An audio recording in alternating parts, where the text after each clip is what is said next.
Anakin Skywalker. Slave, apprentice, Jedi, master, Sith, father, chosen one. Anakin has gone by many names in his short lifetime. Across all 6 movies, one thing has remained the same. It all revolves around Anakin. Or, well, the Skywalker family anyway. The point is, Anakin's journey is not a journey of triumph and success, but rather one of tragedy, failure, and sorrow. And today, I shall take you through that tragedy, step by step. Scorch here. In this video, I'll take you on a journey through the horrific tale of Anakin Skywalker. Strap yourselves in because this is going to be a long one. Subscribe. Fair warning, I talk a little too much about revenge. I warned you. If I'm not mistaken, Anakin was born to Shmi Skywalker in 41 BBY. Oh, if you don't know, BBY means before the Battle of Yavin, so keep that in mind. According to Shmi, there was no father. Did she just wake up pregnant? That has some weird implications. Anyway, while it's been theorized for years how he was conceived, there's no surefire way to figure out the truth. He could be a creation of the Force itself, or just another Palpatine scheme, or... yeah, you get the idea. When Anakin was 3, Watto won him and his mother in something. I don't actually remember. But I should note, though, Anakin was born while Shmi was still a slave. Anakin was literally, tragically, born into slavery. After Watto won him, he remained a slave working for him for the next 6 or so years, up until a certain Jedi showed up. Qui-Gon Jinn. Qui-Gon was in need of parts and he stumbled upon Watto's shop. This is also when Anakin met Padme and where it was love at first sight for Anakin. Padme was just there. Are you an angel? What? An angel. I heard the deep space pilots talk about them. They're the most beautiful creatures in the universe. Anakin isn't the central plot point in this movie, so there's not much to talk about. However, despite his young age, he's incredibly skilled with pod races and machinery. Qui-Gon takes note of this and takes his blood dose to find that he has 20,000 midichlorians. I am not going to get into that debate right now. Let's just say he's strong in the Force or whatever. Qui-Gon then bets on Anakin winning a pod race. He doesn't bet money though, he bets Anakin. Oh, and his ship's parts. But also Anakin. Which pays off because Anakin ends up winning. Unfortunately, Anakin is forced to leave his mother behind on Tatooine. I can't do it, Mom. I just can't do it. Annie. Will I ever see you again? What does your heart tell you? I hope so. Oh well, too bad for Anakin. This definitely won't have any negative effects in the future. Definitely. Anyway, on Naboo, Anakin proves how good of a pilot he's going to become, largely because of his strength in the Force, and destroys the Trade Federation ship. Yeah. Then the movie ends. Oh, and Qui-Gon dies. Anakin is a lot less angry in this movie, but he does seem much more sad after ditching his mom and always wanting to help others. He also seems sad after Qui-Gon dies. Honestly, I always felt bad for Anakin in this movie. The man who saved him just died while he blew up a big ball. I mean, put yourself in Anakin's shoes for a moment. You were taken away from everything you've ever known by a man who promised to give you a life you could only dream of, probably never seeing your mother again, and then the said man died, with his apprentice who you know almost nothing about, deciding to train you in his honor. Also, it's really sad, the way Anakin promises his mother he'll come back for her. Even at a young age, he was so determined to protect the ones he cared about. Anakin's life was incredibly hard for a 9-year-old. Sadly though, things would only get worse. 10 years after the Phantom Menace, or 22 BBY, Anakin is a full-fledged Padawan under Obi-Wan Kenobi, Qui-Gon's apprentice. He also still likes Padme. Kinda weird. I haven't seen her in 10 years, Master. Okay, weird flex, but okay. He and Obi-Wan are sent to protect her, which is funny. It's almost like someone wanted them to meet again. Interesting. Padme immediately friend-zones him, though. Or, little boy zones him. Yikes. And he'll always be that little boy I knew on Tatooine. Weird flex, but okay. Following this, Anakin mentions how he can sense everything that goes on in that room. This is both creepy as hell and sweet. But mostly creepy. Anyways, yada yada, Anakin accompanies Padme to Naboo because... I don't remember why. Sorry, I just forgot most of what happens in this movie, but you all know what happens. Anakin and Padme start to grow more affectionate around one another, but they're conflicted on whether or not to pursue a relationship. Then, Anakin gets nightmares. Horrible nightmares. No. No. Mom, no. No. He dreams of his mother in danger on Tatooine and dying in agony. Desperate not to lose the only blood family he's ever had, Anakin and Padme go to Tatooine to find Shmi. Anakin learns that Watto sold her and she was freed by the men who bought her, who eventually married her. Anakin rushes to the Lara's homestead where Shmi was living, meets his stepbrother Owen, and learns a terrible truth. Not long ago, Sand people kidnapped Shmi. 30 of us went out after her. 4 of us came back. Upon hearing what Lara said, Anakin rushes to save her. Looking around, asking Jawas, finding the camp where she was kept. He sneaks into the tent that she was in, and it could already be too late. Look at her. Anakin holds his mother in his arms as he frees her, as she sees her grown-up son for the first time, and God knows how long.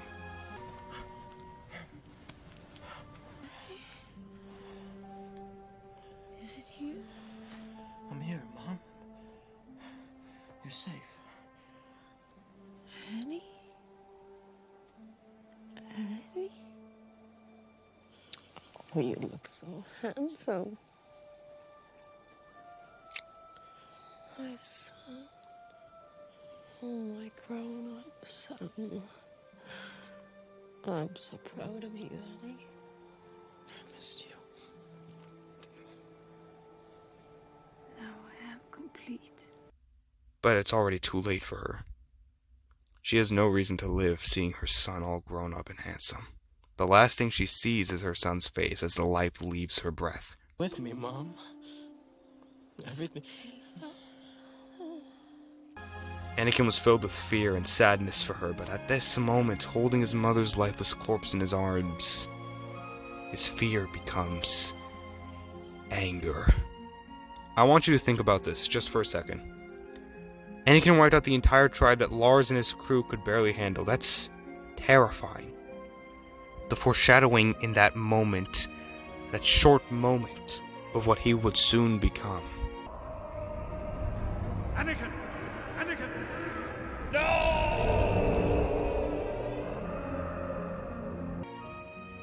Anakin carries Shmi and buries her. You can only imagine what he was going through.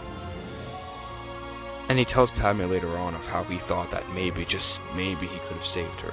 Of how he'll become so powerful one day he'll save his loved ones from death, and how he let his anger take control of him, causing him to wipe out the entire tribe of Sand People. I killed them. I killed them all. And not just the men, but the women. And the children, too. They're like animals. And I slaughtered them like animals. I hate them! Grief. Something we'll sadly see too much of in Anakin. Honestly, the scene of Anakin talking about murdering the Sand People would be better if the dialogue was written better. I literally could care less about the rest of this movie. Primarily because of the dialogue. So let's just sum it up. Anakin marries Padme, the Clone Wars begin, blah blah blah. Oh, and Anakin didn't get groomed by Padme. I know it's funny to make jokes about that, haha. But she didn't. Padme didn't fall in love with Anakin until he was an adult, and she saw he was a completely different person from the kid on Tatooine. Is it still weird she married someone she knew was a kid? I suppose, but to be fair, she was 14 in the Phantom Menace. Which is odd. Back to Anakin.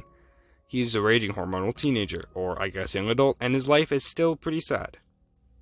Oh, and he dual wields when against Dooku, and then proceeds to lose an arm. Also, Anakin with the green lightsaber kinda goes hard. Moving on. Now, I'm not going to cover the entire Clone Wars show, as that could make its own video by itself, and I don't want to waste your time or mine. Instead, let's quickly talk about what I think are integral points in Anakin's story. Such as the many times the Imperial March plays when Anakin is doing something a bit odd. But something that changed Anakin as a person is giving him a Padawan in the form of Ahsoka Tano. Throughout the Clone Wars, we see both Anakin and Ahsoka grow together, learning from one another as if they were family. Ahsoka felt the same about Anakin, and despite their earlier antagonistic attitudes towards one another when they first met, Ahsoka admired Anakin. You're reckless, little one. You never would have made it as Obi-Wan's Padawan. But you might make it as mine. And also, Anakin was really close to the clones, like Rex or Fives. He cared about them, and he cared about Ahsoka, and everything seemed fine until Ahsoka left. In the final arc for the 5th season of the Clone Wars, Ahsoka was framed by someone for a crime she didn't commit, and the Jedi Council refused to listen to her, or at least some of them did, and what she said. Hell, she's even convicted of being a murderer. You've already made your decision, haven't you? This meeting is just a formality! Anakin, desperate to prove she's innocent, finds Ventress, beats the hell out of her, only to find that somebody stole her gear and pretended to be her so no one would figure out the real culprit. If you're lying, you're dead. Anakin somehow discovers that Barriss Offee, in one of the show's best twists, framed Ahsoka and stole Ventress's gear. Anakin arrests her after brutally defeating her, and the Council deems Ahsoka innocent. Despite this, it seems that the reveal she was innocent might have made things worse, as Barriss was her closest friend, and now her faith in the Jedi is even more shaken than it was before. She leaves the Jedi Order and Anakin chases after her. From this line, I understand wanting to walk away from the Order. And Ahsoka's response, I know. we can clearly see how close they are, or rather, were. Anakin wants to leave for his own personal reasons, likely involving Padme, and Ahsoka knows this on her own. Ahsoka was pretty close to both Anakin and Padme, so it makes sense. Sadly, she's finite in her decision. She leaves, devastating Anakin. Another person close to him. Gone in an instant. Just like that. Let's skip a bit to Season 7. In this season, Ahsoka and Anakin are reunited during the Siege of Mandalore. However, when Anakin tries to talk with her, Ahsoka says, we'll have to catch up another time. Because she assumes that, after all the fighting, they'd be able to talk again. If only. I won't talk about what happens in Episode 3 yet, but I will talk about the ending of the Clone Wars. As Vader, Anakin finds the planet where Ahsoka's ship crashed, and searches the wreckage only to find a single lightsaber and a buried clone helmet. He ignites the saber, confirming who it belonged to. Anakin looks on, as if contemplating something, but then returns to his dark demeanor as Vader, walking away with the lightsaber. And no, his eyes did not turn blue. Some guy's gonna comment that, but you literally cannot tell. Filoni himself said Obi-Wan and Ahsoka do not have the power to change Anakin good, only his son did. Now let's move on to my favorite movie of all time. Yes, the previous statement is factual, shut up. Anyways, in 19 BBY, some 3 or so years since the Clone Wars began, Anakin and Obi-Wan attempt to rescue the Chancellor, who's oh so innocent in this. It's been theorized by many fans that the reason Anakin was so happy in this battle is because Ahsoka came back. This is where the fun begins. But that aside, Anakin and Obi-Wan invade General Grievous' ship with no casualties. Yep. Rip R4. Anyways, they find the Chancellor, but are confronted by Count Dooku fighting him once again, just like in Episode 2. Obi-Wan is once again incapacitated, leaving Anakin and Dooku to have another duel. This time though, Anakin is much more powerful than Dooku anticipated. Anakin slices off Dooku's hands, grabs his lightsaber, and holds them to Dooku's neck. This is one of the most pivotal moments in Anakin's life. Palpatine goads Anakin into finishing the job with the most influential words that ever come out of his old ass mouth. Do it. Anakin brutally kills Dooku. After Another happy landing. Anakin reunites with Padme, learning she's pregnant. Something wonderful has happened. I'm pregnant. Anakin's overjoyed to be able to raise a child, saying he doesn't care about what people think anymore. I guess he really does want to leave the Order, huh? But nothing can ever go right for this man.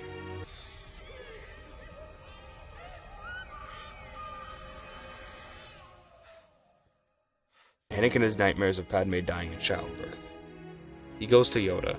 I'd like to believe that Anakin went to Yoda not just because he was wise, but because he trusted Yoda and was his friend like Yoda mentions in Clone Wars Season 6's final arc. Yes, friends we are. Of course. Yoda tells Anakin to train yourself to let go of everything you fear to lose. It's been debated whether or not this is good advice, or if this was the wrong thing to tell Anakin. I think Yoda did his best, but he and the Council could have and just should have done better. Anakin can't let go of the ones he's lost. He constantly thinks about how he could have made things different, how he knows if he was stronger enough, if he had more power, if the Jedi Council and Obi-Wan didn't hold him back, he could have saved them. I wasn't strong enough to save you, Mom. But I promise, I won't fail again. And we all think about stuff like that when we are in the morning. Wow, that's deep. Following this, Anakin visits Palpatine. Palpatine appoints Anakin as his personal representative on the Jedi Council. While the Council allows it, Mace Windu makes a decision that, well, you already know. You are on this council, but we do not grant you the rank of Master. Take a seat, young Skywalker. Anakin is frustrated, but he sits nonetheless. Following the meeting, Obi-Wan informs Anakin that the Council wants him to spy on the Chancellor as they're incredibly suspicious of his intentions. Anakin is angered that they want him to spy on someone who's watched over him ever since he arrived on Coruscant. Just like Ahsoka, Anakin begins to lose faith in the Council and the Jedi Order altogether. At a water show, or whatever the hell this thing is, Anakin and Palpatine talk. They asked you to do something that made you feel dishonest, didn't they? They asked you to spy on me, didn't they? He then drops his absolute banger. Did you ever hear the tragedy of Darth Plagueis the Wise? Palpatine tells Anakin of the Sith legend, which he knows somehow, that Plagueis was a Sith who had the power to save people from death. In his sleep, his apprentice killed him. Ironic, isn't it? When Anakin asks if it's possible to learn from this power, wondering if it's the answer he's been looking for, Palpatine responds, "Not from a Jedi." Now, skipping everything else that happens in this movie, Anakin and Palpatine talk once again. Palpatine talks about how much he knows about the Force, and that his mentor taught him everything about it, including how to save people from death. Use my knowledge, I beg you. You're the Sith Lord. Anakin finally connects the dots as he points the saber to Palpatine. Palpatine remains calm, saying he knows of Padme, and that he can teach Anakin how to save her. Anakin considers striking him down, but instead decides to turn him over to the Council. Why did he do this, you might ask? Because he was conflicted. He hoped that Palpatine would help him, but he also knows that Palpatine is a Sith Lord who orchestrated the Clone Wars to begin with. But you're not sure of their intentions, are you? Anakin tells Mace Windu of what he has learned, and Windu instructs him to wait in the Jedi Council chambers until his return. If what you've told me is true, you will have gained my trust. And what most of us neglect is why he sent him there. Windu was probably going to make him a Jedi Master. But as Anakin waits in the room, hearing Palpatine's lies, he looks at where Padme is across the planet. Tears roll down Anakin's face. He starts to wonder if he did the right thing, and there's only one way to find out. He rushes to Palpatine's office, only to find Mace Windu pointing his lightsaber at the innocent old man's neck. He doesn't see the dead Jedi Masters because they're away from his field of view, and he didn't see the prior duel he had with Windu, meaning he didn't see Palpatine's weapon. From his point of view, Windu is the attacker and Palpatine is the victim. I was right. The Jedi are taking over! This is where Anakin makes a decision. He watches Windu prepare to break the Jedi way and kill Palpatine, a disarmed man, mirroring what Anakin did to Dooku. Anakin realizes that if they can stretch the rules, why can't he? Why does he have to listen to the teachings that his own superiors fail to listen to? Anakin, in a moment of confusion, anger, and desperation, ignites his lightsaber and slices off Windu's hand, disarming him and allowing Palpatine to obliterate Windu.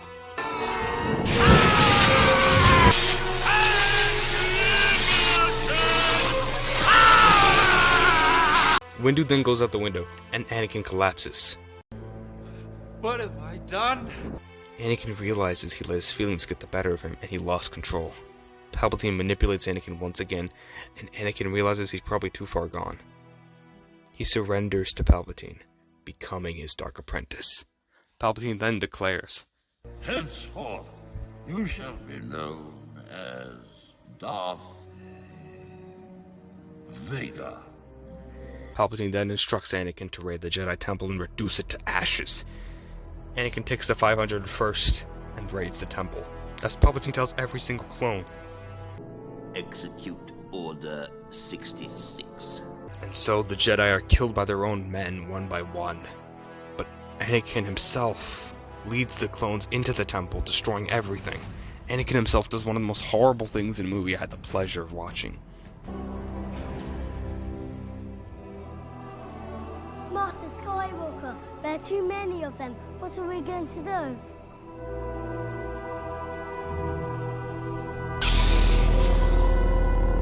As the temple is ravaged, Padme weeps, worried for her husband. Eventually, Anakin returns to her, telling her that the Jedi have betrayed the Republic. He also informs her that he's going to Mustafar to kill the Separatists, ending the Clone Wars. Anakin leaves, leaving Padme confused and worried. Anakin, meanwhile, arrives at the Separatist base, telling R2 to stay with the ship. That's the last time they meet, by the way. The Separatists welcome Anakin, as they believe he's there to protect them, but that's not what Palpatine meant by taking care of them. Oops, common mistake. Anakin wipes them all out mercilessly. The war is over! Lord Sidious promised us peace! The only one... Those are the final words that come out of the final Separatist before he dies.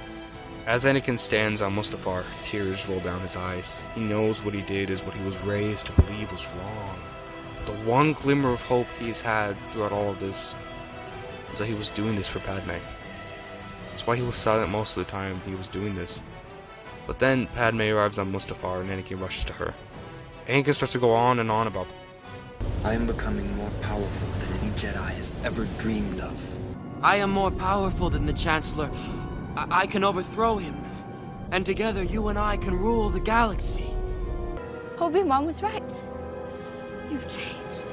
Padme realizes that Anakin has become corrupted by the dark side, now viewing the Chancellor as an obstacle. As Padme begs Anakin to change, he sees Obi-Wan emerge from the ship, already angered by Obi-Wan. He believes that you're with him!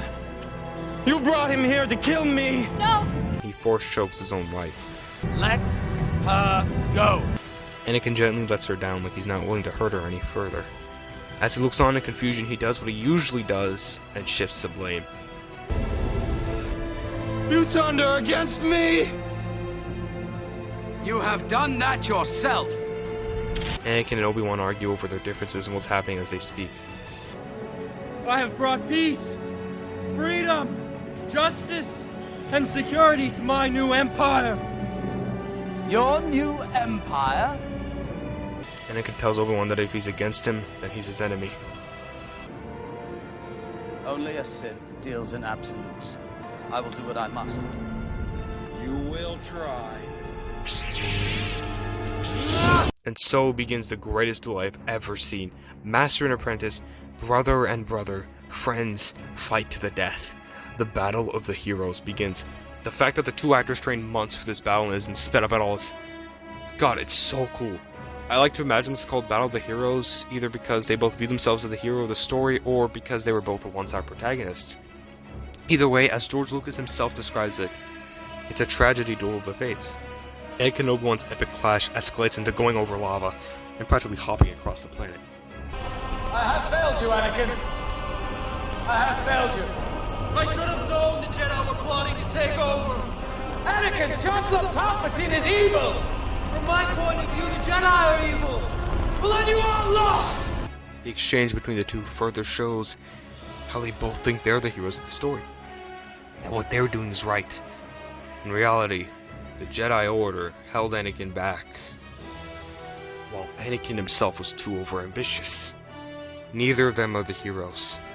Eventually, Obi-Wan leaps off the lava platform onto the ground, a very specific type of ground. I have the high ground.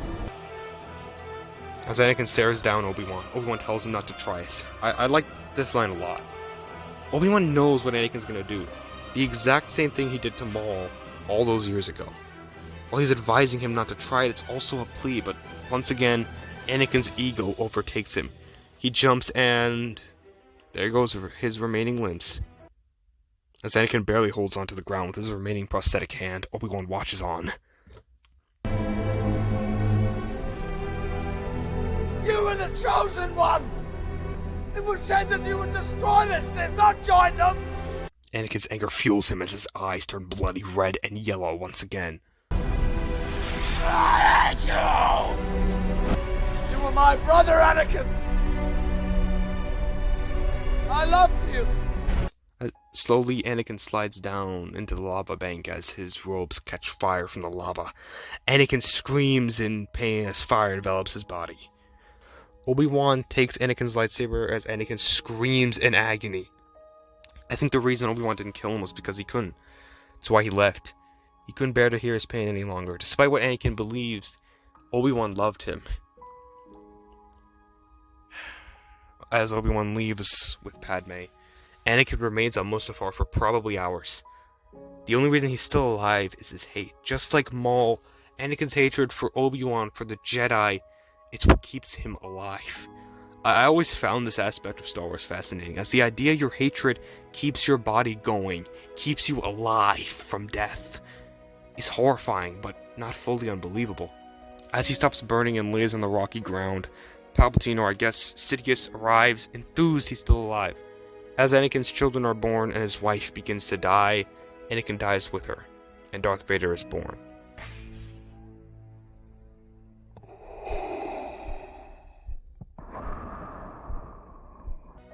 Obi-Wan watches as another of his friends dies. There's good in him. I know.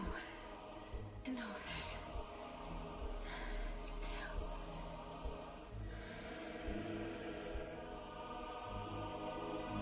Meanwhile, Vader rises from the ground. As he feels his new body, his agonizing metal body that was designed to give him pain, he asks his master, "Where is Padme? Is she safe? Is she all right?" Palpatine lies. It seems in your anger, you killed her. Vader loses it.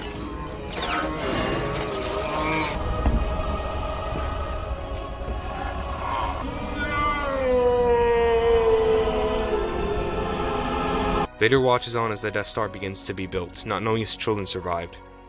This was the peak of Darth Vader and Anakin's story. I love this movie so much. It truly shows how Anakin's life ended up being. Especially since the man he once considered his friend, Palpatine, just became his new master. He is a slave once more. This show was mid. The only reason any of us watched it was for the scene at the very end, so let's briefly talk about it. Obi-Wan and Vader confront one another yet again, for some reason. This time Vader believes he's killed Obi-Wan for good and leaves. However, blah blah blah, they fight again and Obi-Wan slices off a piece of Vader's mask. It is then we see the scarred and former Anakin Skywalker. Obi-Wan stops the fighting as he sees Anakin, or at least what was Anakin. I'm sorry. I'm sorry, Anakin. For all of it. I am not your failure, Obi-Wan. You didn't kill Anakin Skywalker. I did. Vader says this as he smirks. The way he says that line, though, it's like he's trying to be comforting, but he also comes across as sinister simultaneously. Whatever his intentions. And my friend is truly dead. Goodbye, Darth. Obi-Wan walks away, just like on Mustafar all those years ago, leaving an injured Vader behind. Obi-Wan!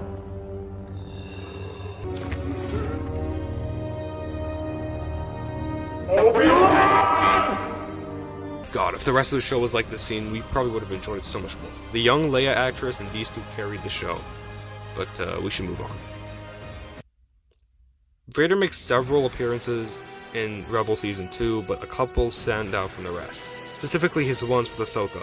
The apprentice lives. Imagine being Ahsoka here. For years she believed Anakin died in Order 66, but now she realizes the truth. And I'm willing to bet she wished he did die at that moment. Maul was right.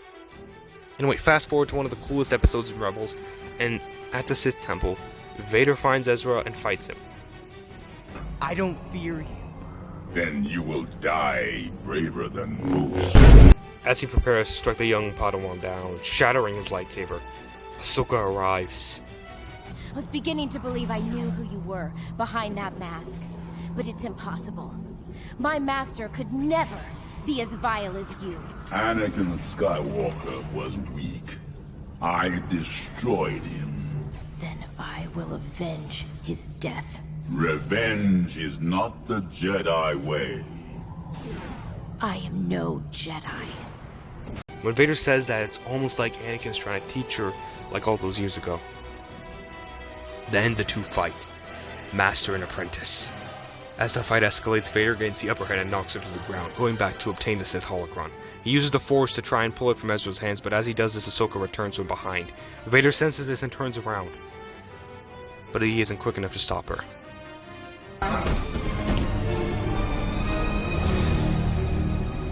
Ahsoka.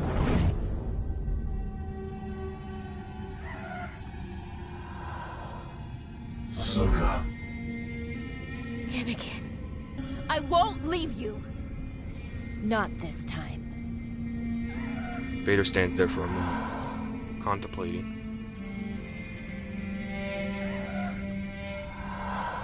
Then you will die. The two duel once again, and later on we see that Ahsoka was to die at Vader's hands, but Ezra intervened. This shows how ruthless and mirthless Vader had become. None of his friends could help him. Ahsoka and Obi-Wan only removed a part of the mask, and Vader was completely willing to obliterate them. No one could remove the whole thing. Yet. Despite this being Vader's debut, this movie doesn't do a lot with him. Like, sure, he chokes Captain Antilles to death and stands around a lot, but there's only one thing that's truly significant. His final duel with Obi-Wan. I do think the impact is just a little let down by Kenobi, but still cool. When I left you, I was but the learner. Now I am the master. Only a master of evil, Darth. The two fight, I think. Look, it was 1977. It makes sense, kinda, that the duel was a bit mediocre. Well, probably not for its time, but it has not aged well. Anyway, Vader finally kills Obi-Wan, who disappears. Even Vader's confused, which I find hilarious. But yeah, that's pretty much it. He does notice how the Force is strong with Luke, though. 3 ABY, or after the Battle of Yavin, Vader and the Empire search several planets for the Rebel Alliance, eventually finding them on Hoth. Vader himself invades the Rebels' base after it is devastated, but just narrowly misses the Falcon. When he returns to his ship, the Emperor speaks with him, and Vader is told that the son of Skywalker lives. He definitely didn't know that already.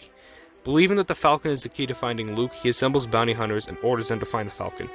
The only one to do so is Boba Fett, someone Vader has frequently hired in the past. Off-screen, Vader arrives in Cloud City with his troops and forces Lando to capture the crew of the Falcon and bring them to him.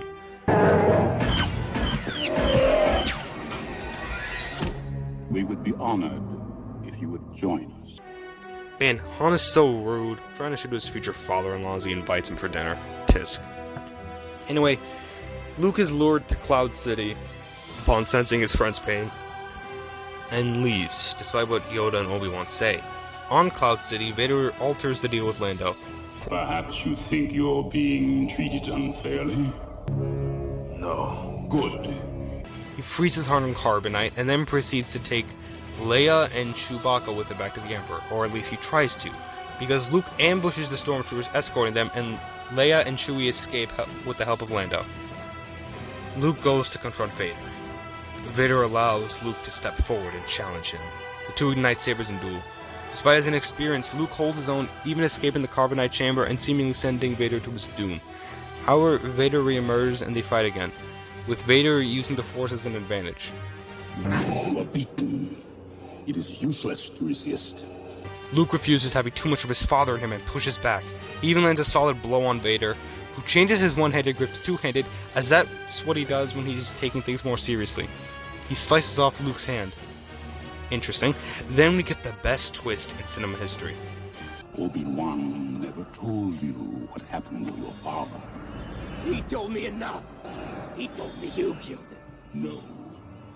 I am your father. Luke is stunned as Vader tells him to search his feelings. Luke tries to deny it, but he senses it. Vader is, in fact, his father. Together, we can rule the galaxy as father and son. Isn't this familiar? He said something similar to Padme. And not only that, all these years later, he still wants to kill the Emperor. Not out of revenge, but because he wants to overthrow him and rule instead of him. But Luke, still in denial, jumps down into a shaft as the Falcon picks him up. As they're attempting to escape from Vader, Vader reaches out to Luke. Luke. Father. Son, come with me.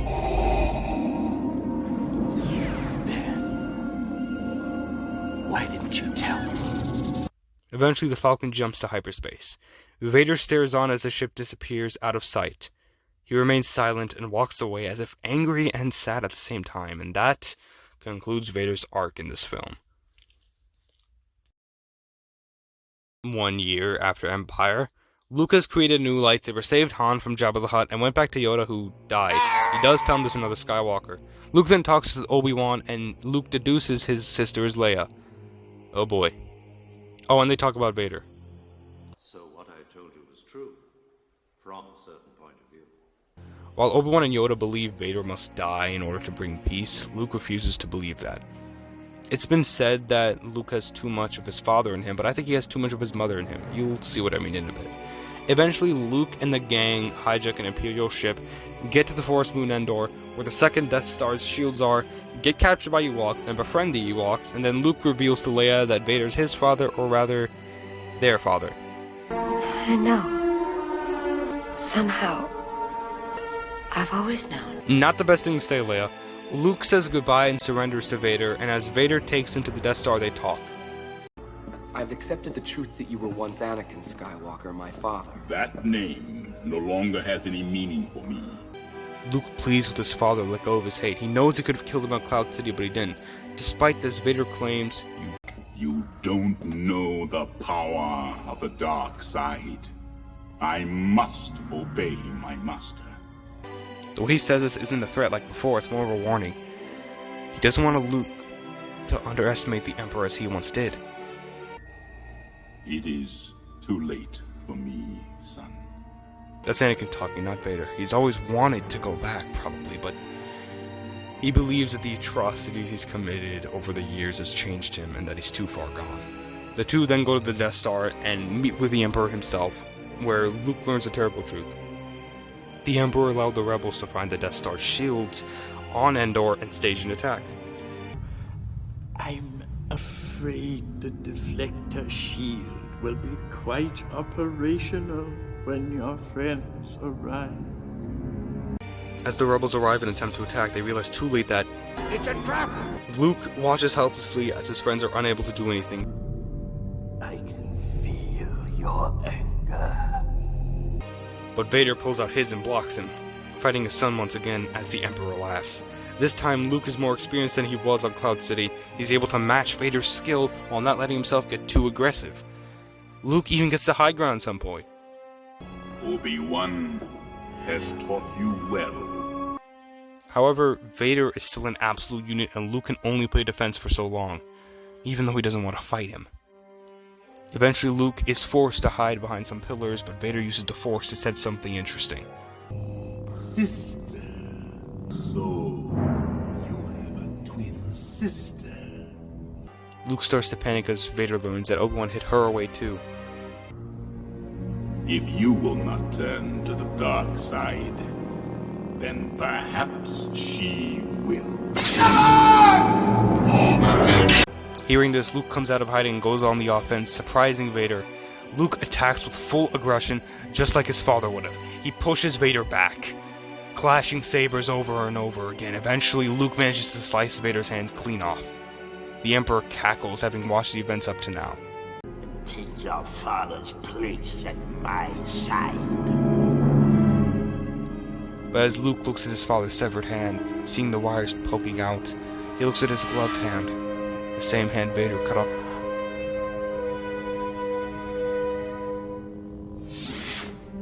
Never. He says, tossing a saber. I'll never turn to the dark side. I am a Jedi, like my father before me. So be it, Jedi. Palpatine electrocutes Luke as Vader stands up and stands beside him. Luke begs for Vader to do something, but he doesn't. He watches as his son nears death, but then something changes. Vader looks at the Emperor, then at Luke. He thinks about all that has happened up to now, how Luke still believes in him after all he has done, after all his atrocities. Vader suddenly grabs the Emperor and carries him over to the reactor shaft, and then, as the lightning electrocutes his body, he throws him into oblivion as he screams.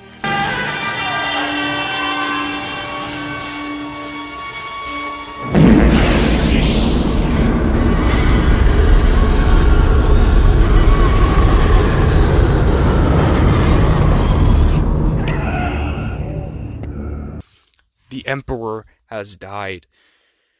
At long last, Vader is a slave no more.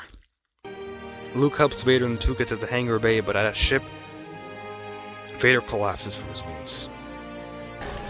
Luke, help me take this mask off. But you'll die. Nothing can stop that now. Just for once, let me look on you with my own eyes. Luke reluctantly fulfills his father's wishes and takes off his mask. Luke looks at Anakin Skywalker for the first time, not with disgust or pity, but with compassion and love. No. Go, my son. You're coming with me. I'll not leave you here. I've got to save you. You already have. Luke. You were right about me. Tell your sister. You were right.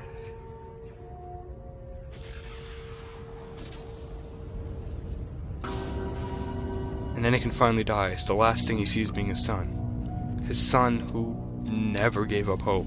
His son who saw the good in him, just like Padme when no one else did. Ahsoka and Obi-Wan can only remove part of the mask, but his son removed the whole thing. Luke did indeed have too much of his mother in him. And the fact that Anakin's final words, his final wish, was for Luke to tell his sister he was right says a lot, doesn't it? He wanted his daughter to know that he did the right thing in the end. That he changed. And he brought balance to the Force. Luke leaves with Vader's armor, burning it on Endor. As the rebels celebrate the destruction of the Empire, Luke looks on as Obi-Wan and Yoda appear as Force ghosts. One final ghost joins them.